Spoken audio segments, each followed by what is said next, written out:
आज हम लोग थर्मोडायनेमिक्स का फार्मूला क्विक रिवीजन करेंगे। क्विक रिवीजन थर्मोडायनेमिक्स का फार्मूला करेंगे। थर्मोडायनेमिक्स का फार्मूला क्विक रिवीजन करेंगे।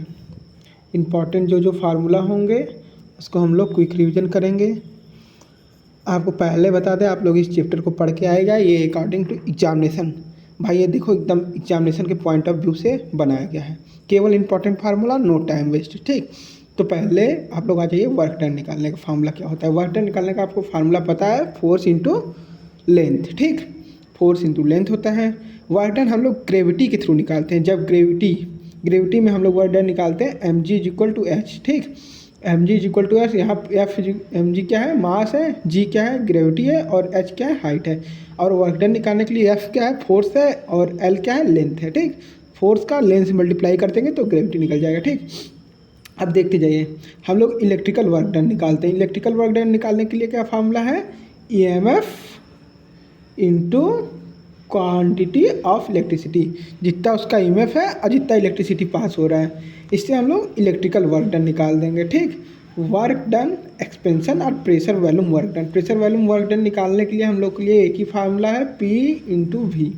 कौन सा फार्मूला है, पी इंटू वी। ठीक, अब हम लोग आगे बढ़ते हैं तो देखते हैं वर्क डन निकालना by the system. Work done by the system, अगर सिस्टम के द्वारा कार्य हो रहा है वर्क एक्सपेंशन, ठीक, तो उसको निकालने के लिए कौन सा फार्मूला है, माइनस पी डी बी। ठीक, बाय द सिस्टम है, बाय द सिस्टम। ठीक, बाय द सिस्टम है तो माइनस पी डी बी। ठीक, अब उसके बाद ऑन द सिस्टम है, ऑन द सिस्टम ऑन है, ऑन द सिस्टम है तो प्लस पी डेल्टा वी। ठीक, work done in reversible case. ठीक, रिवर्सिबल प्रोसेस के लिए आपका वर्क डन है पी एक्सटेंशन इंटू वॉल्यूम। ठीक, पी एक्सटेंशन इंटू वॉल्यूम हो गया। ठीक, अब आ जाइए इंटरनल एनर्जी। इंटरनल एनर्जी निकालना है। पहले इंटरनल एनर्जी निकालने के लिए हम लोग 2 पॉइंट याद करते हैं। Delta we is negative in evolve. जब हम लोग की एनर्जी निकलेगी, तो ये क्या होगा, निगेटिव होगा, डेल्टा वी। ठीक, और डेल्टा वी पॉजिटिव कब होगा, जब हम लोग की एनर्जी एब्जॉर्ब होगी। क्या होगी, एब्जॉर्ब होगी, एब्जॉर्ब। ठीक, एब्जॉर्ब होगी हम लोग की एनर्जी, तो ये क्या होगा, डेल्टा वी पॉजिटिव होगा। ठीक, अब आ जाइए, एक इम्पॉर्टेंट है ये, 1 जूल इज इक्वल टू 10⁻⁻7 अर्ग होता है। ठीक, ये पूछता है एग्जाम में। अब मैकेनिकल वर्क डन निकालने का फार्मूला आपको पता है, work is directly proportional to Q. अब क्यू क्या है, क्यू क्या है आपका, हीट है। क्यू क्या है, हीट है। ठीक, और डब्ल्यू आपको पता ही है, ये है वर्क है। ठीक, अब यहाँ बीच में आ गया आपका जे, जूल्स। ठीक, जूल्स है। ठीक, डब्ल्यू इज इक्वल टू, ये जूल्स क्या है, जूल्स कांस्टेंट है। ठीक, आपको 1 जूल की वैल्यू पता है यहाँ पे। ठीक, यहाँ पे आपको 1 जूल की 1 जूल। ठीक, और आपको 1 जूल की वैल्यू पता है। ठीक, 1 जूल इज इक्वल टू 10। अब आ जाइए थर्मोडायनेमिक्स लॉ पढ़ेंगे। थर्मोडायनेमिक्स लॉ पढ़ने के लिए हम लोग पहले जीरो लॉ से शुरू करते हैं। जीरोथ लॉ क्या होता है, जब देखो ए सिस्टम और बी सिस्टम दोनों इक्विलिब्रियम में है। ठीक, इनके रिस्पेक्ट में अगर तीसरा भी सिस्टम आ जाता है आपको इक्विलिब्रियम में, तो इस प्रोसेस को कहते हैं जीरोथ लॉ। ठीक, क्या कहते हैं, जीरोथ लॉ। अब आ जाइए फर्स्ट लॉ। फर्स्ट लॉ का इंपॉर्टेंट फार्मूला पढ़ेंगे। फर्स्ट लॉ का स्टार्टिंग होता है आपका E is equal to M C square. ये फार्मूला आप लोग बहुत पढ़े होंगे।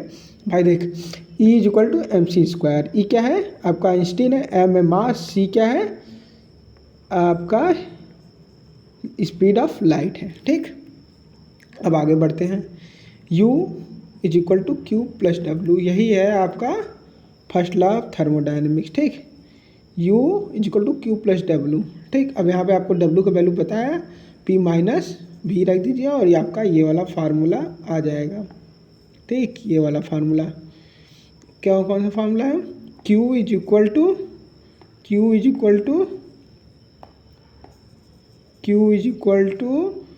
Delta U plus P delta V। ठीक,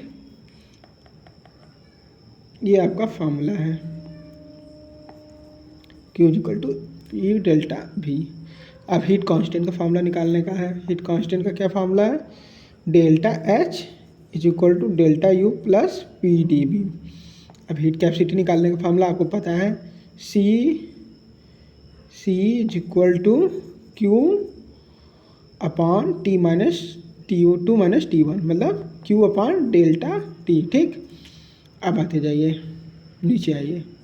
ठीक, अब आपको Q की वैल्यू पता है, Q की वैल्यू आपको पता है तो आप रख देंगे उसी फार्मूले पे। तो C is equal to delta U plus P D V upon D T आ जाएगा। ठीक, अब heat capacity for constant value, heat capacity for constant value निकालने के लिए आपको एक फार्मूला है बहुत इंपॉर्टेंट, डेल्टा वी मतलब सी वी क्या होगा?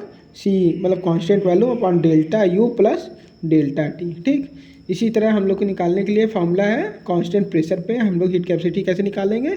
सी P is equal to delta H upon delta T at a constant pressure. अब रिलेशनशिप आ जाएगा सी पी और सी वी का रिलेशनशिप, सी पी और सी वी का रिलेशनशिप हम लोग क्या निकालेंगे? सी पी और सी वी का relationship.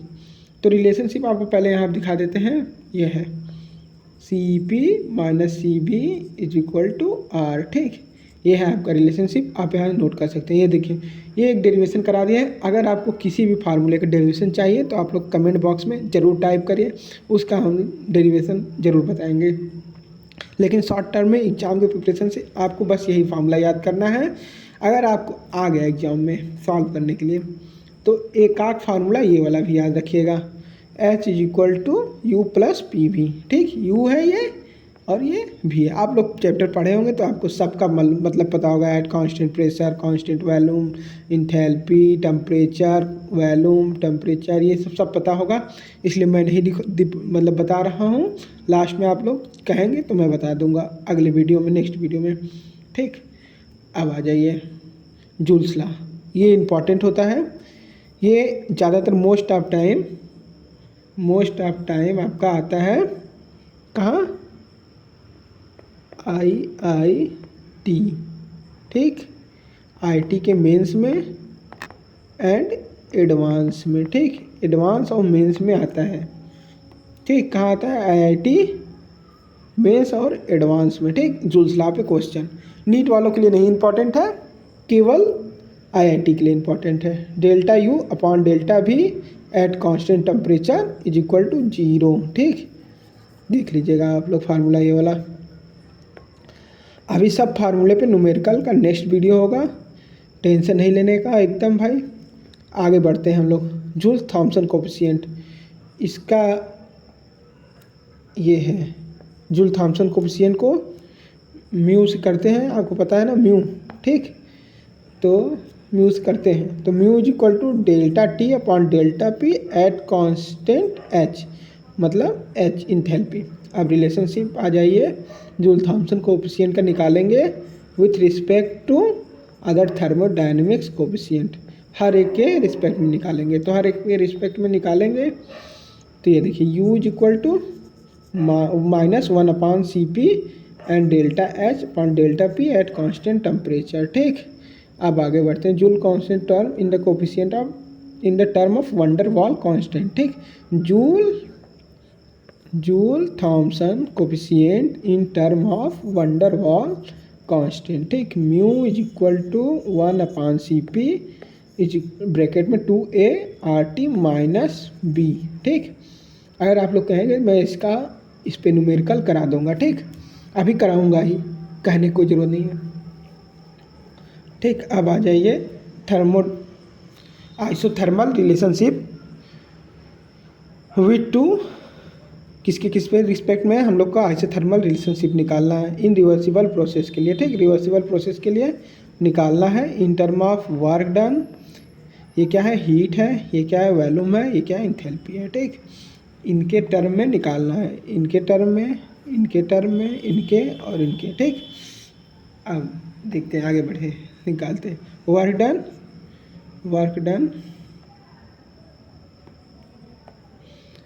Work done is equal to -2.303 NRT log V2 - V1, या एक और फार्मूला है work done is equal to 2.03 nRT log P2/P1। ये वॉल्यूम के रिस्पेक्ट में है, ये प्रेशर के रिस्पेक्ट में है। ठीक, आपका वर्क डन यहाँ निकल गया। अब आ जाइए इंटरनल एनर्जी। रिवर्सिबल केस में इंटरनल एनर्जी क्या होती है? जीरो होती है। इंथैल्पी भी जीरो होता है। इरिवर्सिबल केस में किसके लिए? आइसोथर्मल के लिए। किसके लिए? आइसोथर्मल के लिए क्या है? आइसोथर्मल के लिए इरिवर्सिबल केस में। ठीक, इरिवर्सिबल केस में आइसोथर्मल के लिए क्या है? वर्क डन जीरो है, क्यू जीरो है, वर्क डन तो जीरो ही होगा जब क्यू इक्वल टू डब्ल्यू होता है। आप लोग पढ़े हैं पहले वाले रिलेशन में। एंड डेल्टा भी is equal to delta H और डेल्टा यू, ये तीनों जीरो है। ठीक, अब आगे बढ़ते हैं। In case of adiabatic, in case of adiabatic है हम लोग को निकालना है फिर से वही रिलेशनशिप एडियाबैटिक के लिए, वर्क डन के रिस्पेक्ट में, हीट के रिस्पेक्ट में, वॉल्यूम के रिस्पेक्ट में, इंथैल्पी के रिस्पेक्ट में। ठीक, अब आ जाइए वर्क डन के रिस्पेक्ट में हम लोग निकालें तो Cp minus Cv T2 minus T1। ठीक, यही फार्मूला को सॉल्व करेंगे तो ये प्रेशर के रिस्पेक्ट में, ये टेम्परेचर के रिस्पेक्ट में। ठीक, आ गया।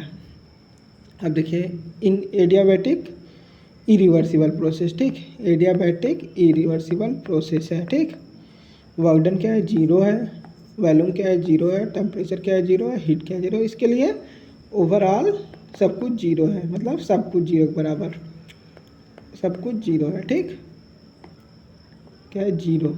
ठीक, सब कुछ zero, every point is zero. ठीक, थैंक यू भाई।